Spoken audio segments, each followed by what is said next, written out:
तो परमेश्वर के महान और अद्भुत अनुग्रह से ये समय एक बार फिर से परमेश्वर ने हमको प्रदान किया है कि हम हिब्रू अल्फाबेट्स के ऊपर अपना ध्यान केंद्रित करने जा रहे हैं। लेकिन आज हम हिब्रू अल्फाबेट्स के ऊपर नहीं, आज हम हिब्रू वर्ड्स के ऊपर अपना ध्यान केंद्रित करेंगे और हम देखेंगे कि कैसे परमेश्वर के रहस्य हिब्रू भाषा के जो शब्द हैं, जो हिब्रू बाइबल में दिए गए हैं, उसके अंदर एक बहुत बड़ा रहस्य समेटे हुए हैं। परमेश्वर के सीक्रेट्स जो हैं वो हिब्रू बाइबल के अंदर हमको देखने को मिलते हैं, जानने को मिलते हैं, और आज हम उन्हीं सब बातों को समझने और जानने जा रहे हैं। और बीते अध्ययन से ही हमने इस बात को देखा है कि कैसे हिब्रू बाइबल में परमेश्वर ने अपने रहस्यों को छिपाया है। कई जगहों पर परमेश्वर ने स्पेलिंग मिस्टेक्स करवा करके अपने रहस्यों को दर्ज करवाया है। लेकिन आज हम स्पेलिंग मिस्टेक्स की तरफ अपना ध्यान केंद्रित नहीं करेंगे, लेकिन आज हम हिब्रू शब्द जो हैं, जो हिब्रू बाइबल में इस्तेमाल किए गए हैं, और वो शब्द जो हैं वो किस प्रकार का एक गहरा रहस्य हमको बता देते हैं। उनको जानने और समझने के बाद आप आशीषित तो होंगे ही होंगे, आप आनंदित भी हो जाएंगे। इतना ज्यादा रहस्य आज आप जानने और समझने जा रहे हैं। तो अब मैं सबसे पहले आपको यह बताना चाहता हूं कि हिब्रू भाषा के अंदर एक शब्द इस्तेमाल होता है जो कि बाइबल के अंदर भी इस्तेमाल किया गया है हिब्रू बाइबल में, और वो शब्द है नसा। नसा यानी कि NASA। मैं नासा के बारे में आपसे बात नहीं कर रहा हूं, लेकिन मैं नसा के बारे में आपसे बात कर रहा हूं। इसकी प्रोनाउंसिएशन जो है वो नासा नहीं है, लेकिन इसकी प्रोनाउंसिएशन जो है इस शब्द की हिब्रू भाषा में वो है नसा। और नसा जो शब्द है इसका मतलब होता है हिब्रू भाषा में विवाह, यानी कि विवाह को हिब्रू भाषा के अंदर नसा कहा जाता है। लेकिन आपको जान करके हैरानी होगी कि हिब्रू भाषा में विवाह को नसा कहा जाता है, यानी कि नसा जो शब्द है हिब्रू भाषा का, उसका मतलब होता है विवाह। लेकिन हिब्रू भाषा के अंदर इसी नसा शब्द का एक और अर्थ होता है जिसका मतलब होता है ऊंचा उठाना, लिफ्ट अप, यानी ऊंचा उठाना।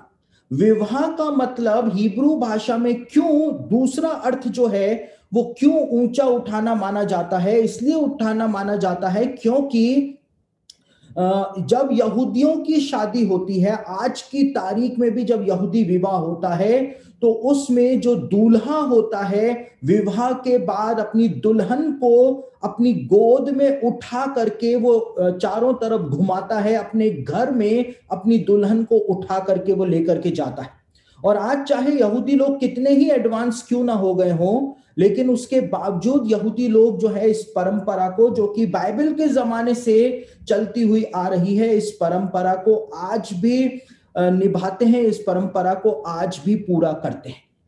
और क्यों यहूदी लोग हिब्रू भाषा के शब्द नसा के कारण दुल्हन को इस प्रकार से गोद में उठा करके अपने घर में ले जाते हैं, इधर उधर विवाह के समय घुमाते हैं? क्योंकि ऐसा माना जाता है यहूदी कस्टम्स के अंदर, यहूदी कल्चर के अंदर, कि दुल्हन जो है उसको इंग्लिश के अंदर बेटर हाफ कहा जाता है। बेटर हाफ का मतलब होता है कि मैं तो अच्छा हूं, लेकिन मुझसे भी अच्छी जो है वो मेरी पत्नी है, जो मुझको प्रभु के द्वारा दी गई है, वो बेटर हाफ है। मतलब मैं तो अच्छा हूं, लेकिन मेरा आधा भाग जो है, मेरी पत्नी जो है, वो मुझसे भी ज्यादा अच्छी है, इसलिए उसको गोद में उठा करके मैं रखूंगा। उसके हम उसको कह सकते हैं, जो फिल्मों के अंदर आप सुनते हैं डायलॉग बाजी, कि पलकों के ऊपर बिठा करके रखना, या उसके कदमों को फूलों के ऊपर चलाना, वो वही वाली डायलॉग बाजी जो है, उसका सेंस जो है वो आपको यहूदी विवाह के अंदर देखने को मिलेगा कि दुल्हा जो है अपनी दुल्हन को गोद में उठा करके ले जाता है कि मैं जीवन भर अपनी दुल्हन को इसी प्रकार से रखूंगा। क्योंकि नसा शब्द का मतलब विवाह तो होता ही है, लेकिन नसा शब्द जो है उसका एक मतलब होता है ऊंचा उठाना। और यहूदी लोग ऐसा इसलिए भी करते हैं क्योंकि नीति वचन उसका 18 अध्याय और उसके 22वें पद के अंदर लिखा हुआ है कि जिसने स्त्री ब्याह ली उसने उत्तम पदार्थ पाया और यहोवा का अनुग्रह उसके ऊपर हुआ है। यानी कि परमेश्वर के द्वारा एक इस दुनिया का सबसे बेस्ट गिफ्ट एक पुरुष को परमेश्वर देता है पत्नी के रूप में। इसलिए दूल्हा जो है अपनी पत्नी को गोद में उठा लेता है कि जीवन भर मैं परमेश्वर के इस गिफ्ट को ऐसा ही रखूंगा, मैं इसके ऊपर कोई भी प्रॉब्लम नहीं आने दूंगा, इसको कोई परेशानी नहीं आने दूंगा। ये बात जो है वो यहूदी लोग मानते हैं क्योंकि नीति वचन के अंदर इस बात को बताया गया है। साथ ही साथ पतरस ने भी इस बात को कहा था। पतरस ने इस बात को कहा कि पहला पतरस उसका 3 अध्याय उसके 7वें वचन में, पहला पतरस उसका 3 अध्याय उसके 7वें वचन के अंदर पतरस ने कहा कि स्त्री को निर्बल पात्र जान करके उसका आदर करो जिससे कि तुम्हारी प्रार्थनाएं रुक ना जाए। स्त्री एक निर्बल पात्र है और उसको निर्बल पात्र ही मानो, बेटर हाफ ही मानो और उसका आदर करो। और जब तुम ऐसा करोगे तो परमेश्वर की ओर से तुमको आशीषें मिल जाएंगी, तुम्हारी प्रार्थनाओं का उत्तर जो है वो परमेश्वर के द्वारा तुमको मिल जाएगा। और पतरस ने जो बात यहां पर कही है, पतरस इस बात को कहता है कि जो अपनी पत्नी को, अगर इसको हम विपरीत कर देते हैं, इसको ऑपोजिट कर देते हैं पतरस के वचनों को, तो पतरस के कहने का मतलब था कि जो अपनी पत्नी को निर्बल पात्र नहीं मानता है, जो अपनी पत्नी का आदर नहीं करता है, उसको परेशान करता है, उसको तंग करता है, गाली गलौज करता है, मारता पीटता है, तो उसकी प्रार्थनाओं को परमेश्वर सुनता ही नहीं। वहां पे पतरस ने साफ कहा, एक चेतावनी दी है पुरुषों को, जिससे कि तुम्हारी प्रार्थनाएं कहीं रुक ना जाए। यानी प्रार्थनाएं रुक जाती हैं यदि पत्नी का आदर नहीं किया जाए, तो प्रार्थना जो है वो रुक जाती है। पतरस ने इस बात को बताया है। तो हिब्रू शब्द है नसा।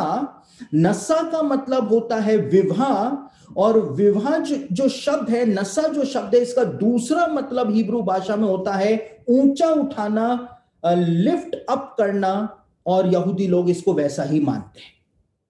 लेकिन अब एक और बहुत बड़ी प्रॉब्लम जो है वो हमारे सामने आ जाती है। अब हिब्रू भाषा का ये शब्द जो है नसा, यही नसा शब्द जो है वो बाइबल में एक दूसरी जगह पर इस्तेमाल हुआ है। और यदि हम इसको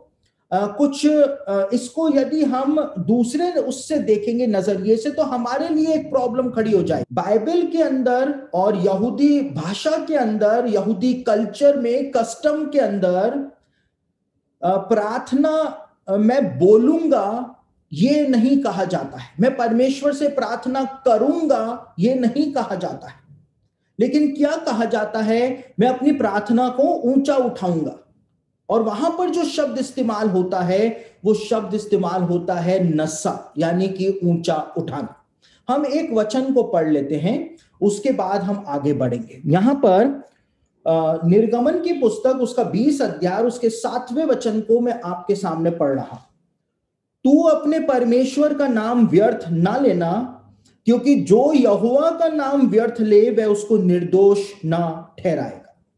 यहां पर लिखा हुआ है कि तू अपने परमेश्वर का नाम व्यर्थ में मत लेना, ठीक है, लेकिन जो यहोवा का नाम व्यर्थ में लेगा, इंग्लिश में पढ़ें या हिब्रू में पढ़ें तो वहां पे लिखा है कि जो यहोवा के नाम को व्यर्थ में ऊंचा उठाएगा, लिफ्ट अप करेगा, नसा करेगा, यहोवा उसको निर्दोष नहीं ठहराएगा।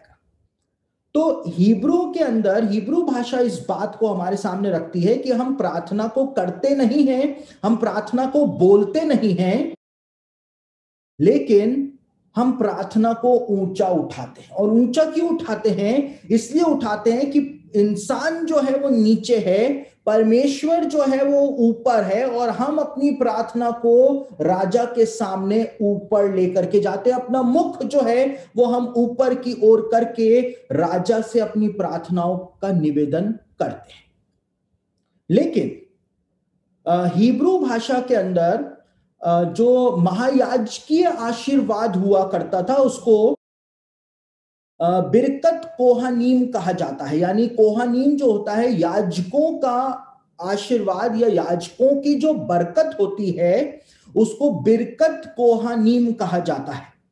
और गिनती की पुस्तक उसका 6वां अध्याय और 22 से लेकर 27 वचन जब हम पढ़ते हैं तो वहां पर इस बिरकत कोहानीम के बारे में बताया हुआ है। गिनती की पुस्तक उसका 6वां अध्याय 22 से लेकर 27 वचन आपके सामने पढ़ रहा हूं, जहां पर आप बिरकत कोहानीम से अवगत हो जाएंगे। यहां पे लिखा है, फिर यहोवा ने मूसा से कहा, हारून और उसके पुत्रों से कहे कि तुम इजरायलियों को इन वचनों से आशीर्वाद दिया करना, यहोवा तुझे आशीष दे और तेरी रक्षा करे, यहोवा तुझ पर अपने मुख का प्रकाश चमकाए और तुझ पर अनुग्रह करे, यहोवा अपना मुख तेरी ओर करे और तुझे शांति दे। इस रीति वे मेरे नाम को इजरायलियों पर रखें और मैं उन्हें आशीष दिया करूंगा। तो ये बिरकत कोहानीम है, यानी जिस तरह से उर्दू शब्द होता है बरकत, उसी प्रकार से हिब्रू शब्द है बिरकत। बिरकत का मतलब होता है आशीष देना, आशीर्वाद देना। बिरकत कोहानीम, याजकों को कोहानीम यहां पर कहा, हिब्रू भाषा में कहा जाता है, बाइबल में कहा गया है। तो याजकों का आशीर्वाद के बारे में परमेश्वर ने मूसा को बताया था। लेकिन इस बिरकत कोहानीम को यदि आप इंग्लिश के अंदर पढ़ें या हिब्रू भाषा के अंदर पढ़ें तो आपको यहां पर दिखाई देगा कि यहां पर लिखा है कि परमेश्वर यहोवा lift up his face upon you. और ये लिफ्ट अप शब्द जो इस्तेमाल किया गया है, इस लिफ्ट अप शब्द के लिए हिब्रू भाषा में नस्सा शब्द का इस्तेमाल किया गया है कि परमेश्वर अपना मुख जो है वो अपने लोगों के लिए नस्सा करेगा। और हमने इस बात को पहले ही देखा है कि प्रार्थना को इसलिए ऊंचा उठाया जाता है, प्रार्थना की नहीं जाती है, उसको लिफ्ट अप किया जाता है, ऊपर की ओर किया जाता है। हम मुंह उठा करके किसी चीज को लिफ्ट अप परमेश्वर के सामने करते हैं, परमेश्वर ऊपर से नीचे देख करके हमारी प्रार्थनाओं का उत्तर देता है। हम परमेश्वर से छोटे हैं, परमेश्वर हमारे ऊपर है, परमेश्वर स्वामी है।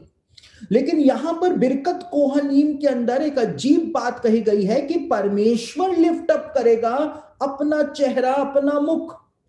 और हिब्रू भाषा में, जो हिब्रू भाषा के शब्दों के जो अर्थ हैं, उसके अनुसार लिफ्ट अप करने का मतलब होता है कि इंसान जब ऊपर जाएगा तो परमेश्वर नीचे से लिफ्ट अप करेगा, और वो हो नहीं सकता है।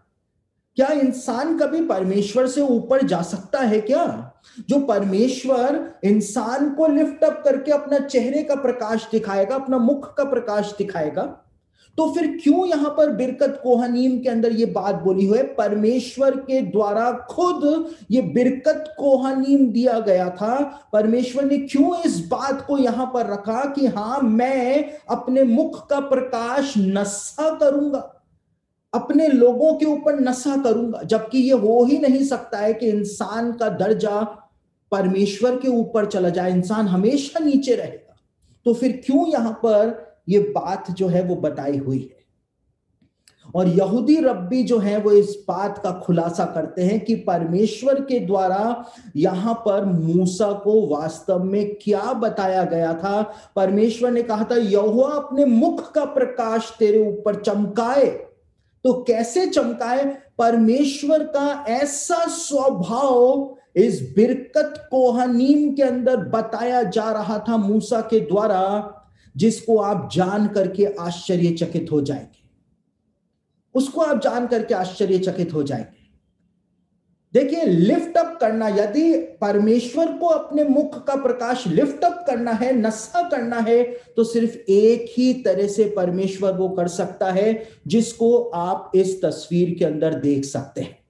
कैसे कर सकता है? जैसे एक पिता अपने बच्चे को उठा करके प्रेम से ऊपर ले आता है और अपने मुख के सामने उसको रख लेता है, उसी प्रकार से परमेश्वर अपने लोगों के साथ बिल्कुल वैसा करता है। जब परमेश्वर अपने लोगों के पास आ जाता है, उनको आशीष देना चाहता है, उनको प्रेम दिखाना चाहता है, तो वो उस बच्चे के समान अपने लोगों को अपनी बाहों में उठा लेता है और खुद से वो अपने मुंह के बिल्कुल पास में बच्चे को लेकर के आ जाता है परमेश्वर, और उसके बाद अपने मुख का प्रकाश उसके ऊपर चमका देता है।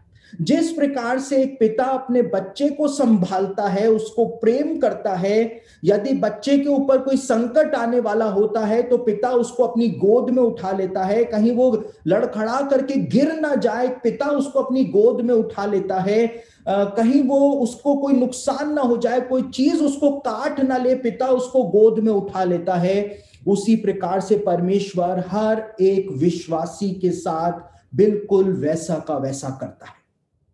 यदि आपके ऊपर कोई बहुत बड़ा संकट आने वाला है तो परमेश्वर आपको गोद में उठा करके अपने मुख का प्रकाश आपके ऊपर चमका देगा। यदि आप बहुत परेशान हैं, आप रो रहे हैं, पिता के लिए रो रहे हैं कि पिता आपको प्रेम करे, पिता के लिए, पिता की सहायता के लिए आप रो रहे हैं, आप लड़खड़ा करके गिर चुके हैं, तो पिता आ करके एकदम से अपनी गोद में उठा करके आपको ऊपर ले जाएगा। इस भाव को यहां पर इस शब्द नसा के द्वारा बिरकत कोहनीम के अंदर प्रकट किया गया है, बिरकत कोहनीम में प्रकट किया गया है। तो आप समझ सकते हैं कि सिर्फ एक शब्द के द्वारा, हिब्रू भाषा के द्वारा बाइबल के अंदर परमेश्वर ने अपने पिता जैसे स्वभाव को हमारे सामने रखा है, हमारे सामने रखा है। उसके बाद एक दूसरा शब्द हम और देख लेते हैं, और वो दूसरा शब्द है गर्भ का फल। हिब्रू बाइबल में या हिब्रू भाषा में बच्चे को कभी भी बच्चा नहीं कहा जाता है, लेकिन बच्चे को हमेशा गर्भ का फल कहा जाता है। और बाइबल में भी ये शब्द जो है वो इस्तेमाल हुआ है 9 बार, 9 बार ये शब्द इस्तेमाल हुआ है। और हिब्रू भाषा में गर्भ का फल ये शब्द जो है, इसको हिब्रू भाषा में कहा जाता है प्री बेतेन, यानी PRIBETEN, बेतेन, प्री बेतेन। और प्री का मतलब होता है फल और बेतेन का मतलब होता है गर्भ, यानी गर्भ का फल।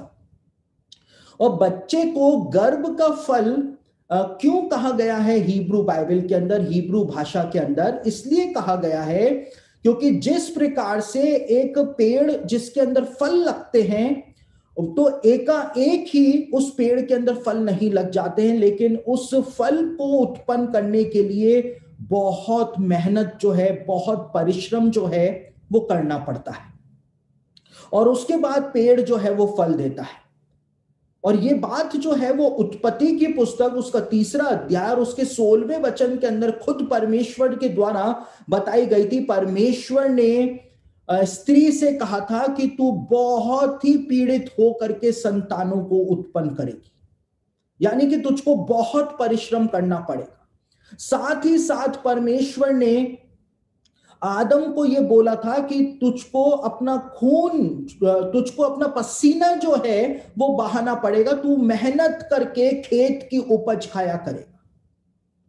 तो मेहनत जो है वो दोनों को, पुरुष को और स्त्री को करने पड़ती है गर्भ का फल पाने के लिए। और कैसे करने पड़ती है?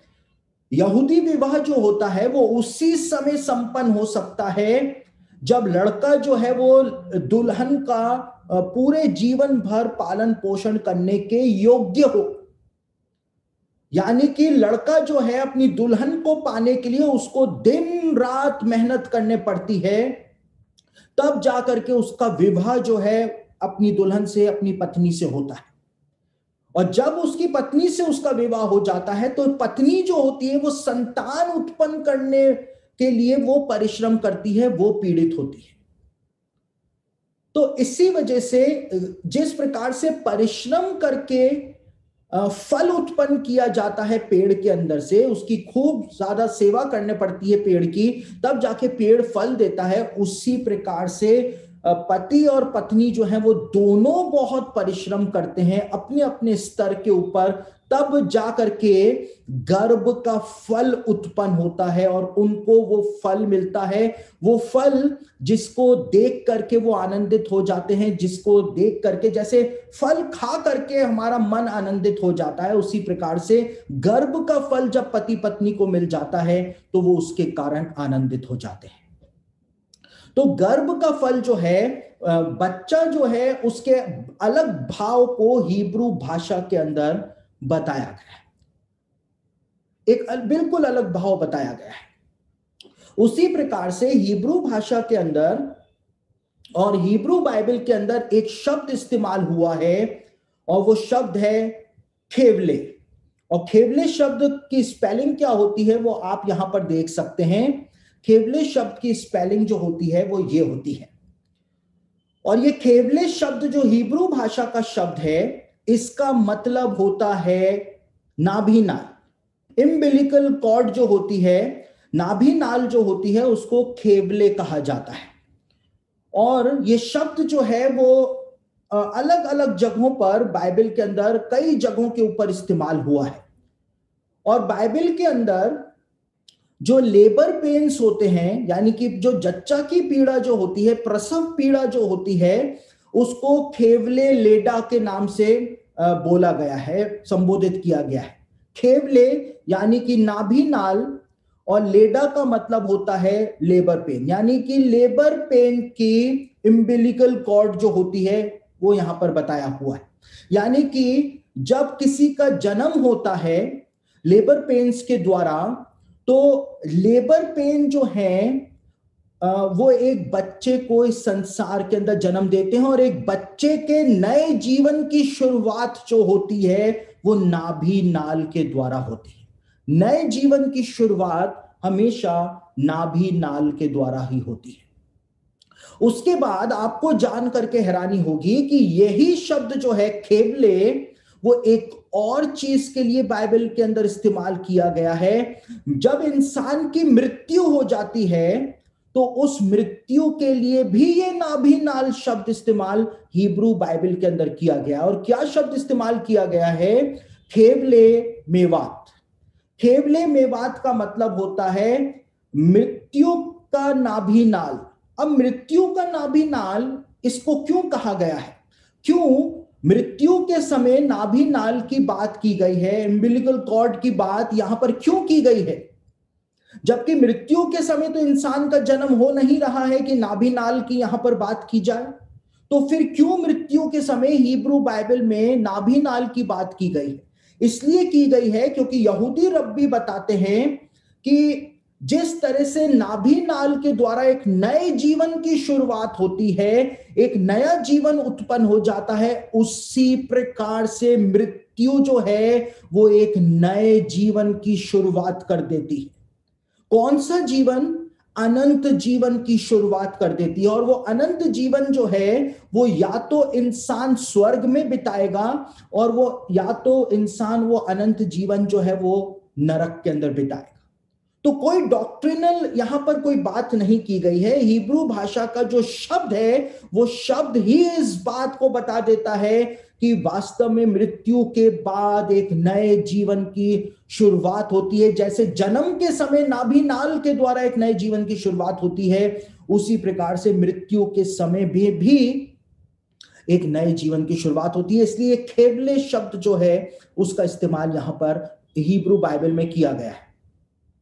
और देखिए, मैं एक बात आपको बताऊं, भजन संहिता के अंदर भी यही शब्द जो है वो इस्तेमाल किया गया है, खेवले मेवात, यानी कि मृत्यु की जो कॉर्ड्स हैं उनके बारे में यहां पर भजन संहिता के अंदर बताया गया। और कहां बताया गया है? भजन संहिता 116 का 3 आप पढ़ें तो वहां पर लिखा है कि मृत्यु की रस्सियां मेरे चारों ओर थी, यानी कि cords of death, umbilical cords of death Hebrew में लिखा हुआ है मेरे चारों ओर थी। यानी कि वही बात जो है वो यहां पर बताई गई है। साथ ही साथ हिब्रू लैंग्वेज के अंदर यहूदी रब्बियों के द्वारा उस शब्द के ऊपर कोई ज्यादा प्रकाशन नहीं दिया गया है, लेकिन एक और शब्द जो है वो इसी खेवले से शुरू होता है बाइबल के अंदर, हिब्रू बाइबल के अंदर, और वो शब्द क्या है? वो शब्द है खेवले शियोल। खेवले शियोल उसका नाम है, और शियोल का मतलब होता है अधोलोक, और कुछ लोग कहते हैं शियोल का मतलब जो होता है वो होता है नरक। तो खेवले शियोल का मतलब होता है कि नरक की नाभि नाल, यानी कि कुछ लोग जो हैं वो नरक के जीवन के लिए मृत्यु के बाद उत्पन्न होते हैं। जैसे एक नए जीवन की शुरुआत होती है नाभि नाल के द्वारा, वैसे ही कुछ लोग जो अपना जीवन पूरी तरह से पाप के अंदर बिताते हैं, जब वो मरते हैं तो मरने के बाद उनका एक नया जीवन शुरू होता है जो सिर्फ और सिर्फ अधोलोक के लिए ही बना होता है। वो अधोलोक के लिए ही उत्पन्न होते हैं, वो दंड पाने के लिए ही मृत्यु के बाद उत्पन्न होते हैं। तो मृत्यु के बाद भी एक जीवन है जिसके बारे में हिब्रू भाषा के शब्द ही बता देते हैं। हम डॉक्ट्रिनल कोई बात नहीं कर रहे हैं, कोई सिद्धांत हम स्थापित नहीं कर रहे हैं, लेकिन हिब्रू भाषा के तो शब्द ही इस बात को बता देते हैं कि मृत्यु के बाद अनंत जीवन की शुरुआत हो जाती है। अब वो अनंत जीवन इंसान परमेश्वर के साथ बिता सकता है, वो अनंत जीवन इंसान नरक की पीड़ा के अंदर बिता सकता है। जैसा जीवन उसने जिया होता है वैसा ही जीवन उत्पन्न होता है मृत्यु के बाद। मृत्यु के बाद उसके बाद हिब्रू भाषा के अंदर और हिब्रू बाइबल के अंदर एक और बहुत अजीब शब्द इस्तेमाल किया गया है, और वो अजीब शब्द क्या है? वो अजीब शब्द है मसीह के बारे में जब भी बात की जाती है हिब्रू भाषा के अंदर, मसीह के लिए जो गीत बनाए जाते हैं उसमें भी वो शब्द इस्तेमाल किया जाता है। और वो शब्द वास्तव में क्या है? वो शब्द है खेवले माशियाक, यानी कि मसीह की नाभि नाल या मसीह का नाभि नाल, खेवले माशियाक। यानी कि हमने देखा था खेवले जो शब्द है, खेवले का मतलब हमने देखा था खेवले लेडा। खेवले लेडा का मतलब होता है कि लेबर पेन की नाभि नाल, यानी कि इम्बिलिकल कॉर्ड ऑफ लेबर पेन्स। यानी जिस प्रकार से एक शिशु का जन्म इस संसार में बहुत पीड़ा के अंदर होता है, नाभि नाल के द्वारा होता है, उसी प्रकार से मसीह के बारे में जब भी हिब्रू बाइबल में बात की गई है तो मसीह को हमेशा खेवले माशियाक के नाम से संबोधित किया गया। और क्यों किया गया है? यहूदी रब्बी बताते हैं कि जैसे एक स्त्री पीड़ित होकर के संतान को उत्पन्न करती है, उसी प्रकार से मसीह ऐसे ही नहीं आ जाएगा, ऐसे ही नहीं आ जाएगा कि इंडिया ने कल इंग्लैंड को हरा करके T20 जीत लिया और हम बहुत खुशी मना रहे हैं तो मसीह आ जाएगा। ऐसे नहीं आ जाएगा, लेकिन मसीह जब भी आएगा तो बहुत संसार में इतनी पीड़ा होगी, संसार के अंदर इतनी ज्यादा पीड़ा उत्पन्न होगी, और वो पीड़ा जो होगी वो मसीह को उत्पन्न करेगी। तब मसीह का जन्म इस संसार में होगा। और हम इस बात को देखते हैं कि जब यीशु का जन्म हुआ उस समय यहूदी जाति जो थी वो पूरी तरह से कुचली हुई थी। इंसान जो था पापों के अंदर फंसा हुआ था, पाप अपने चरम के ऊपर पहुंच रहा था, और उस समय यीशु का जन्म इस संसार के अंदर हुआ था, उस समय हुआ था। और अब जब यीशु मसीह वापस से इस संसार के अंदर आने वाला है तो मैं आपको एक बात याद दिलाऊं।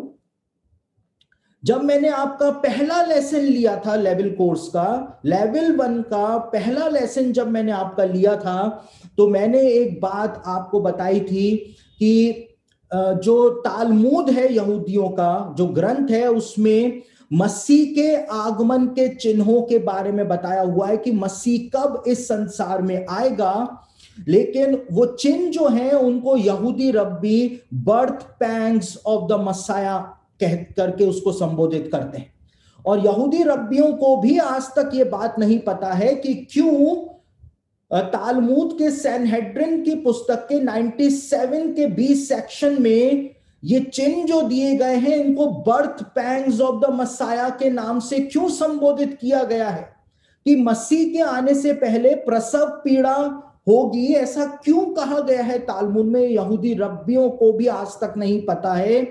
लेकिन यहां पर ये खेवले माशियाक शब्द जो है वो इस रहस्य पर से पर्दा उठा देता है कि जैसे पीड़ित होकर के प्रसव पीड़ा जब होती है, बर्थ पेन्स जब उत्पन्न होते हैं, तब एक स्त्री शिशु को जन्म देती है, उसी प्रकार से जब इस पूरी दुनिया के अंदर पीड़ा ही पीड़ा होगी, सताव ही सताव होगा, पाप ही पाप होगा, तब मसीह जो है वो इस संसार के अंदर प्रकट हो जाएगा, वो इस संसार में आ जाएगा, उसका दूसरा आगमन हो जाएगा, उसका दूसरा आगमन हो जाएगा।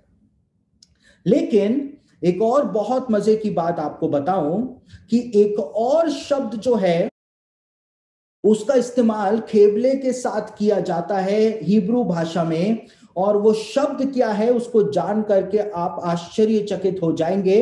जो हिब्रू बाइबल का न्यू टेस्टामेंट का जो हिब्रू ट्रांसलेशन है उसमें वो शब्द इस्तेमाल किया गया है। हिब्रू भाषा के न्यू टेस्टामेंट में वो शब्द इस्तेमाल किया गया है, वो शब्द है खेवले हाबेसोरा। और खेवले हाबेसोरा का मतलब होता है सुसमाचार का नाभि नाल, यानी इम्बिलिकल कॉर्ड ऑफ द गॉस्पेल। और ये शब्द जो है वो कहां पर इस्तेमाल किया गया है? ये शब्द जो है वो दूसरा तिमोथियस उसका पहला अध्याय उसके 8वें वचन के अंदर ये शब्द जो है वो पौलुस के द्वारा इस्तेमाल किया गया है न्यू टेस्टामेंट के हिब्रू ट्रांसलेशन। और दूसरा तिमोथियस उसका पहला अध्याय उसके 8वें वचन के अंदर पौलुस जो है वो इस बात को कहता है कि सुसमाचार के लिए मेरे साथ दुख उठा। खेवले हाबेसोरा, सुसमाचार के लिए मेरे साथ दुख उठा, ये शब्द जो है वो वहां पर इस्तेमाल हुआ है। और जो मैसियानिक रब्बी हैं वो इस बात को बताते हैं कि आपको जन्म के समय नाभि नाल दिखाई देगा, इम्बिलिकल कॉर्ड दिखाई देगा, आपको मृत्यु के समय इम्बिलिकल कॉर्ड दिखाई देगा, आपको अनंत जीवन के समय इम्बिलिकल कॉर्ड दिखाई देगा, आपको मसीह के साथ इम्बिलिकल कॉर्ड दिखाई देगा, आपको सुसमाचार के साथ इम्बिलिकल कॉर्ड दिखाई दे रहा है खेबले हाबेसोरा के रूप में। तो इसका अर्थ क्या है? इसका अर्थ यह है कि इंसान का जन्म, इंसान की मृत्यु, इंसान का अनंत जीवन जो है वो सब कुछ मसीह के अंदर ही सीमित है, मसीह के अंदर ही आकर के पूरा होता है।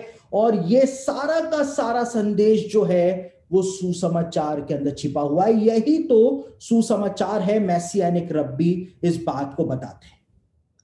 सारी चीजें एक कड़ी के अंदर, एक ही इम्बिलिकल कॉर्ड के अंदर सारी चीजें आती हैं, और वो इम्बिलिकल कॉर्ड जो है वो खुद मसीह है, और उस संदेश को सुसमाचार कहा जाता है। ये मैसियानिक रब्बी बताते हैं। तो आप देख सकते हैं सिर्फ एक शब्द के द्वारा कितनी बातें जो हैं वो बताई गई हैं। और खेबले शियोल, जिसके बारे में मैंने आपको बताया, नरक के बारे में, उसको भी कहा जाता है कि कुछ लोग सिर्फ नरक का दंड पाने के लिए ही मरते हैं। इस बात को शमूएल की पुस्तक में भी बताया गया है। और कहां बताया गया है?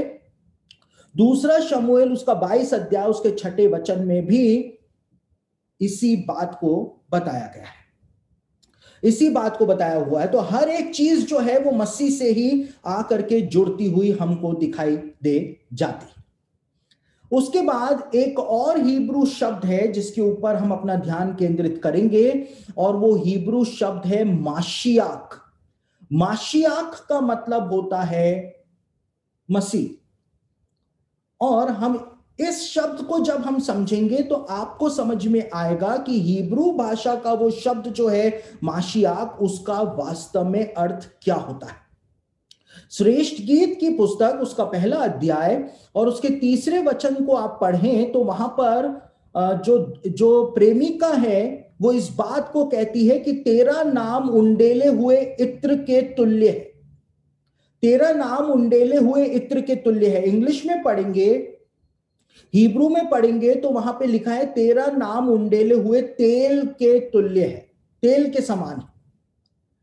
और बाइबल के जमाने में जो तेल हुआ करते थे, वो तेल जो होते थे उसमें से बहुत ज्यादा सुगंध निकला करती थी, खुशबू निकला करती थी।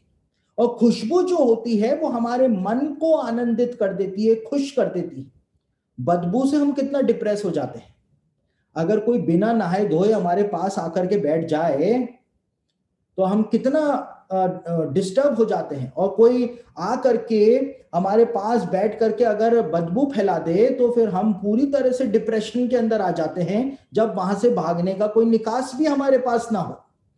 तो खुशबू जो है वो हमको आनंदित करती है, बदबू जो है वो हमको डिप्रेस करती है। और यहां पर प्रेमिका कहती है तेरा नाम जो है वो उंडेले हुए तेल के तुल्य है, यानी कि जैसे तेल के उंडेले जाने से खुशबू फैलती है, वैसे ही तेरा नाम मेरे लिए है। देखिए, जब हम किसी से प्रेम करते हैं और उसका जब हम प्रेम में होते हैं उस समय उसका नाम यदि बोल दिया जाए तो व्यक्ति कैसा खिल सा जाता है उस नाम को सुनते के साथ, है ना, क्योंकि वो नाम सुनते के साथ ही खुशी सी हो जाती है। उसी बात को यहां पे प्रेमिका जो है वो श्रेष्ठ गीत के अंदर प्रकट कर रहे हैं। एक नाम है जो तेल की तरह है, उसमें से सुगंध भी निकलती है और वो तेल की तरह है। और वो नाम किसका है? वो नाम किसका है जिसके बारे में श्रेष्ठ गीत पहला अध्याय उसके 3 वचन के अंदर बताया हुआ है कि एक नाम है जो तेल की तरह है, ऑयल की तरह। और वो नाम किसका है? हिब्रू भाषा का जो शब्द है माशियाक, जिसको हम मसीह कहते हैं, हिब्रू भाषा में माशियाक का मतलब होता है अनॉइंटेड वन, यानी कि वो जिसका अभिषेक किया गया है। और अभिषेक पुराने नियम के अंदर किस चीज से किया जाता था? अभिषेक जो है वो तेल उंडेल करके किया जाता था, सिर के ऊपर तेल उंडेला जाता था और अभिषेक किया जाता था। तो एक नाम है जो तेल से रिलेटेड है और वो नाम मसीह का नाम है, यानी यीशु मसीह का नाम जो है वो तेल के तुल्य है, जिसमें से सुगंध निकलती है, जिसको सुनने के बाद हम आनंदित हो जाते हैं। हमारी पीड़ाओं के अंदर, हमारे दुखों में, तकलीफों में सिर्फ एक नाम है जिसको सुनते के साथ ही हियाव बन जाता है, जिसको सुनते के साथ ही हमको अंदर से आनंदित हम होना शुरू हो जाते हैं। वो नाम यीशु मसीह का नाम है, मसीह का वो नाम है। तो हिब्रू बाइबल के अंदर मसीह जो है उसको तेल कह करके भी संबोधित किया गया है, क्योंकि मसीह का मतलब ही होता है वो जिसका अभिषेक तेल से किया गया, तेल से किया गया। दूसरी ओर एक और नाम है बाइबल में जिसको लेकर के हम बहुत कंट्रोवर्सी भी करते हैं, क्योंकि हम अपने आप को थोड़ा ज्यादा होशियार समझते हैं, ज्यादा होशियारी दिखाते हैं हम लोग, और वो नाम है मरियम। ये मरियम नाम जो है हिब्रू भाषा का, इसके अंदर भी एक बहुत गहरा रहस्य यहूदी रब्बी कहते हैं सिमटा हुआ है। इजिप्शियन लैंग्वेज के अंदर मरियम का मतलब होता है प्रेम। इजिप्शियन लैंग्वेज में, हिब्रू में नहीं, इजिप्शियन लैंग्वेज में मरियम का मतलब होता है प्रेम। और मरियम का जो नाम का अर्थ इजिप्शियन लैंग्वेज के अंदर है, मिस्री भाषा में है, वो भी हमको एक संदेश दे देता है कि परमेश्वर के प्रेम के कारण मसीह का जन्म इस संसार के अंदर हुआ था। और ये बात जो है वो आप यूहन्ना रचित सुसमाचार में भी पढ़ते हैं कि परमेश्वर ने जगत से ऐसा प्रेम किया कि अपना इकलौता पुत्र जो है वो परमेश्वर ने दे दिया। तो मरियम का नाम इजिप्शियन लैंग्वेज में जो है उसका मतलब होता है प्रेम, और परमेश्वर के प्रेम के प्रतिफल के रूप में यीशु का जन्म इस संसार में हुआ था। लेकिन मरियम का नाम जो है, हिब्रू भाषा का ये नाम जो है, हिब्रू भाषा के अंदर इसका मतलब होता है कड़वाहट और विद्रोह करना।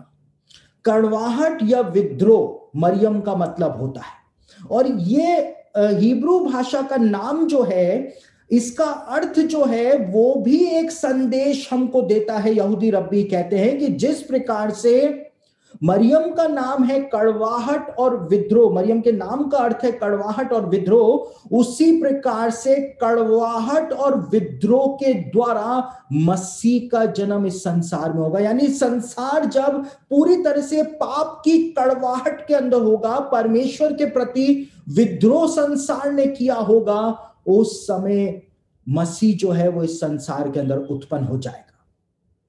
और सिर्फ मसीह इस संसार में मरियम के द्वारा उत्पन्न नहीं होगा, लेकिन हम अपने जीवन को भी देखें तो हम पाप की कड़वाहट के अंदर पूरे कड़वे हो रखे होते हैं। हम परमेश्वर के दुश्मन बने होते हैं जब हम पाप करते हैं, परमेश्वर को तुच्छ जानते हैं और इतनी कड़वाहट हमारे अंदर होती है, पाप भरा हुआ होता है, परमेश्वर के खिलाफ विद्रोह भरा हुआ होता है। और उसी समय परमेश्वर का ऐसा प्रेम हमारे ऊपर प्रकट होता है कि मसीह हमारे अंदर उत्पन्न हो जाता है।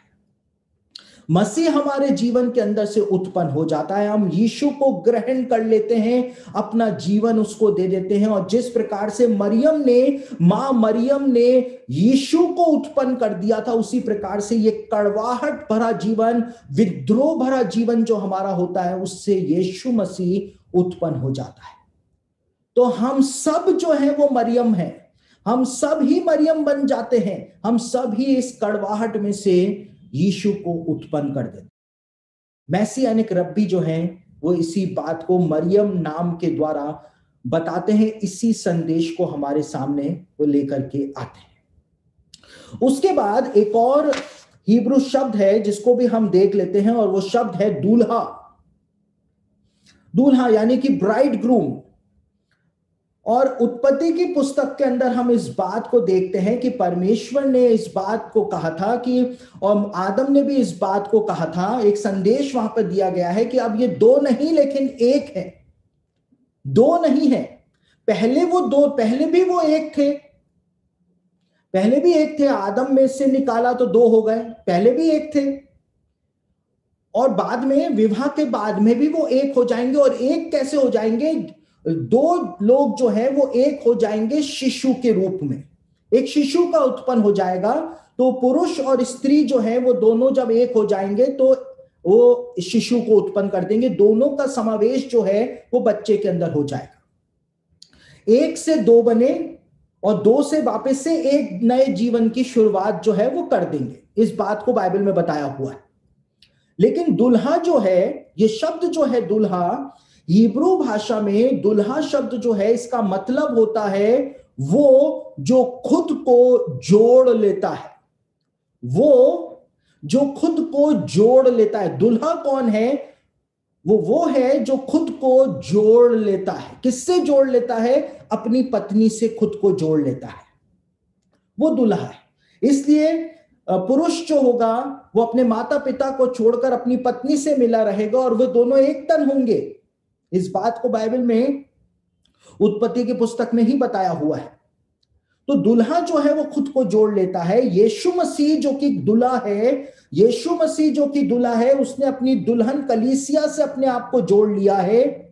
और जब यीशु मसीह ने अपनी कलीसिया से, अपनी दुल्हन से अपने आप को जोड़ लिया है, तो प्रकाशित वाक्य के 12वें अध्याय में क्या लिखा हुआ है कि एक स्त्री थी जो प्रसव की पीड़ा के अंदर थी, खेवले लेडा, इम्बिलिकल कॉर्ड ऑफ लेबर पेन्स, खेवले लेडा के अंदर थी, प्रसव की पीड़ा के अंदर थी। और जब वो प्रसव की पीड़ा में थी तो उसने एक बालक को जन्म दे दिया।